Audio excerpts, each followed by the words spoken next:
तो हमारे देश की जो दुर्दशा है वो इस वजह से है कि हम या तो लेफ्ट को मूवमेंट करते हैं या राइट को मूवमेंट करते हैं, अधोगति पर नहीं जाते। ये तो गणेश जी की कृपा इस देश पे है, क्योंकि ये योग भूमि है।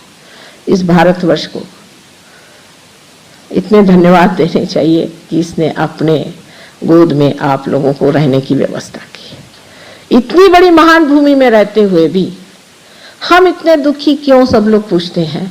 तो मैं यही कहूंगी कि हम या तो लेफ्ट को जाते हैं या राइट को जाते हैं। अब बात यह है कि माँ को तो सच्ची बात बोलनी चाहिए। मैं कोई यहाँ इलेक्शन लड़ने नहीं आई हूँ जो आपकी पसंद की बात करूँगी। जो सच होगा मुझे बताना पड़ेगा, और खासकर कलकत्ते वालों को मुझे जरूरी बताना है कि जो सच है उसे आप जानिए। क्या बात है, बंगाल, सोनार बंगाल, और बाहर सब कहते हैं भूखे बंगाली। सो क्यों? सोनार बंगाल, यहाँ एक से एक कमल खिले, उसके सुगंध से सारा विश्व इसे मानता है। इतनी पुण्य भूमि में इतने बड़े उपद्रव क्यों हो गए, इतनी क्लांत स्थिति क्यों है, कोई सोचता क्यों नहीं? क्या बात है, किस लिए ऐसी दशा आ गई? माँ के लिए क्या बंगाल और क्या महाराष्ट्र और क्या पंजाब, सभी एक होता है।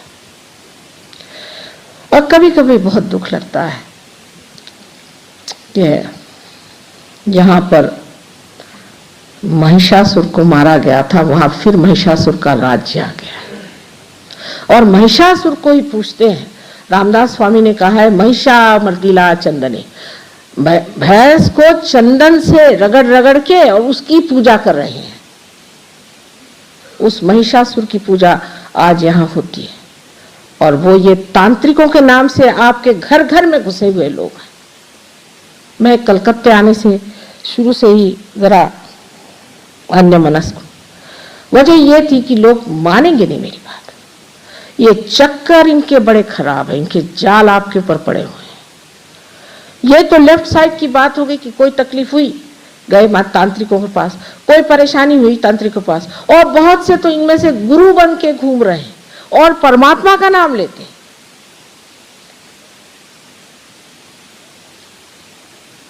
कृष्ण ने कहा हुआ है, जब आसुरी विद्या आएगी तो सारे सृष्टि को छा देगी।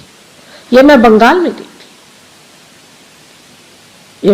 में देखती हूँ कि आसुरी विद्या ने सबको क्लांत कर दिया। और जब ये तांत्रिकों के पैर आपके घरों में आएंगे, आपके अंदर क्रोध और एक तरह से अत्यंत प्रतिशोध लेने की एक भावना उमड़ पड़ेगी। हर आदमी गुस्से में तेज, किसी को छूने जाइए तो आग बबूला हो जाएगा। ये क्यों होता है? शांति की बात करने से शांति कैसे आएगी? अब मैं कहूं कि आप ये सब छोड़ दीजिए, आप छोड़ेंगे नहीं, ये मुझे मालूम है, क्योंकि मैं माँ हूं, मैं सब कुछ जानती हूँ। बच्चों के बारे में अगर माँ न जाने तो उसका प्यार किस काम का? लेकिन मैं कहने से आप छोड़ने नहीं वाले।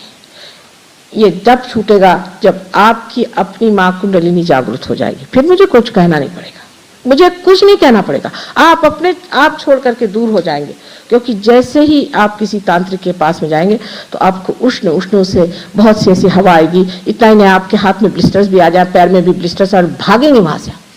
मुझे कहने की जरूरत नहीं। यही आज का हमारा सहयोग है। पहले तो ठीक था, एक एक चक्र को साफ करो, मेहनत करो, कुंडलिनी को चढ़ाओ। बहुत से लोग कहते हैं कि माँ कुंडलिनी का चढ़ाना बड़ा कठिन है। वो तो है ही, इसमें कोई शक, लेकिन हम भी कुछ हैं तभी तो मैं ऐसी चढ़ जाती है। लेकिन इस कलकत्ता शहर में कुंडलिनी चढ़ाने के लिए मुझे पहले देहातों में जाना पड़ेगा, जहां ये तांत्रिक नहीं बसते ज्यादा। वजह यह है कि शहरों में पैसा है, वहीं इनका बास है। पैसे वालों के पास ही चिपकते हैं, सत्ता वालों के पास ही चिपकते हैं। यही आपके कर्दन काल है, और इन तांत्रिकों से जब तक आप छुट्टी नहीं पाइएगा, आपके देश में लक्ष्मी नहीं विराज सकते। इधर से तांत्रिक आए और लक्ष्मी के पैर छूटे। ऐसे इतने भाविक लोग हैं, परमात्मा को मानने वाले, इतने सुंदर, इतने कलाकार, सब कुछ होते हुए भी आज इतने दुखी और दरिद्री हैं। इसका कारण एक ही हो सकता है कि आसुरी विद्या ने जकड़ लिया है इस देश को, पूरी तरह से जकड़ लिया। इस तरह की और आसुरी विद्याएं बहुत सारी चल रही हैं, जब भी मैं किसी भी आपके बंगाल के लोगों से मिलती हूँ, देखती हूँ कितने बड़े साधक हैं, कितना परमात्मा को खोज रहे हैं, अंदर से इतनी धुन लगी हुई कि परमात्मा मिल जाए, लेकिन कुंडली में नहीं चढ़ती है, वो अंदर में कुम्हला के बैठी हुई। क्या बात है। कभी कभी तो जैसे कोई दुखी सर्प की तरह इधर उधर छटपटाती, कभी कभी देखती हूँ उस पे इतने जख्म हो गए बेचारी पर, अब पागल खाने जाने की व्यवस्था हो रही इस साधक की। क्या बात है। वजह यह है कि इन दुष्टों ने यहां सबको घेर रखा हुआ। आज कलकत्ते में आप लोग इतने बैठे हैं, मैं यहां आई थी, आज उसे करीबन 8 साल हो गए। जिस वक्त हॉल में गए तो एक इंसान बैठा हुआ था, इतने लोग नहीं थे, एक ही। और उसी के पड़ोस में एक तांत्रिक साहब हाथ में चाबुक लेकर के पता नहीं क्या क्या चिख रहे थे, तो मोटर का आना भी दुर्भर हो गया, वहां तक पहुंचने में मुझे आधा घंटा लग गया, पड़ोस से ही। तो शुद्ध बुद्धि मनुष्य की होनी चाहिए। नानक साहब ने इस पर खूब लिखा है, कबीर ने इस पर खूब लिखा है, खासकर कलकत्ते वालों के लिए लिखा हुआ है नानक साहब ने। कभी आप अगर खोलकर उनका ग्रंथ साहब पढ़ें, एक तो पूरा चैप्टर की चैप्टर उस पर लिखा हुआ पूरा। आज फिर मैं आपसे बताने आई हूं कि इनके चक्कर आप पहले छोड़िए। ये तो लेफ्ट साइड की बात हो गई, अब राइट साइड की बात जो है उसमें हमारे जो यहाँ पे शासक हो चुके, 300 वर्ष तक हमें जो गुलामी में रखा है, उन्होंने वाकई में हमारे अंदर जो भी बातें भरी थी, वो जब तक हम लोग संग्राम में लड़ते रहे तब तक मामला कुछ नहीं हुआ। कोई हमारे ऊपर उसको डाल न सका। उनकी जो कार्य प्रणाली थी उससे हम लोग हटे रहे, पर जैसे ही उन्होंने अपना डेरा उठाया, हम लोग जाके उनके डेरे पर बैठ गए। जो राइट साइड का आदमी होता है, ये बहुत ज्यादा अगली बात सोचते रहता है। उसमें फिर ये कि सत्ता कैसी मिले, पैसा कैसे मिले, वही जो ये लोग करते थे वही आप कर रहे हैं। अब उनके बच्चे वहां ड्रग पी पी के मर रहे हैं। हमारे लिए ये बहुत अजीब सी बात लगती है कि इस लंदन शहर में एक हफ्ते में 2 बच्चे मारे डाल जाते हैं, वो भी माँ बाप स्वयं, अच्छे बच्चे। लंदन शहर के अंदर सिर्फ ये वहां के स्टैटिस्टिक्स हैं।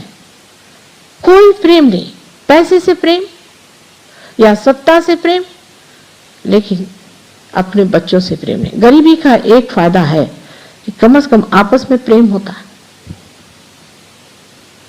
कम से कम बच्चों को प्यार करते हैं। सो ये जो पैसे की धुन शुरू हो गई, तो उसमें क्या, उसमें पैसा मिला, उसमें बिजनेस हो गया, उसमें ठीक हो गया, जो भी करना चाहे ठीक ही है, उसमें क्या। इस प्रवृत्ति की वजह से आज वो इस दरार पे जाके पहुंचे कि उनके बच्चे अब सब ड्रग ले रहे हैं और आपके भी लेंगे। वो दिन दूर नहीं, आप भी ले सकते, क्योंकि जब जान लिया कि इस पैसे की पागलपन में हम वहां नहीं पहुंचे जहां पहुंचना था, जब ये समझ गए कि इस सत्ता में कभी तो ऊपर होते हैं, तो कभी नीचे, तो कभी ऊपर, तो कभी नीचे, शटलकॉक के जैसे घुमा करते हैं, तब पता हुआ कि इसमें भी आनंद नहीं है।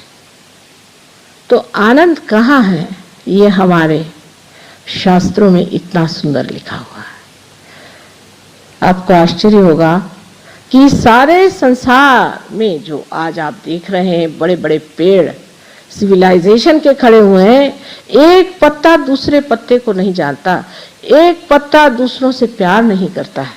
इसकी वजह क्या है कि इनकी जड़ें ही इनको मालूम नहीं, इनमें जड़ है ही नहीं। जड़ से उखड़े हुए लोग क्या कर सकते। फिर खासकर हमारे हिंदुस्तानी जो विलायत में जाके ठहरे हुए हैं, वो तो ऐसे ही, मैं कहती हूँ कि अगर आम का पेड़ जाके इंग्लैंड में लगाइए तो उसमें आम तो आएगा ही नहीं, लेकिन उसमें एप्पल भी नहीं आने वाला। वो हालत इन लोगों की है। और जो हम यहाँ बैठे हुए हैं वो इन्हीं से बहुत ही प्रेरित होकर के उनके ढंगों पे चले जा रहे हैं और जब हम लेफ्ट साइड में रहते हैं तो उपास तपास दुनिया भर की फालतू के कर्मकांड, स्त्री आचार और ब्राह्मणाचार जिसे कहते हैं, इसमें फंस गए। और जब राइट साइड में चलते हैं तो इन लोगों का अनुचरण करके उन्हीं के खाई में हम जाके गिरेंगे। खाई दोनों ओर है।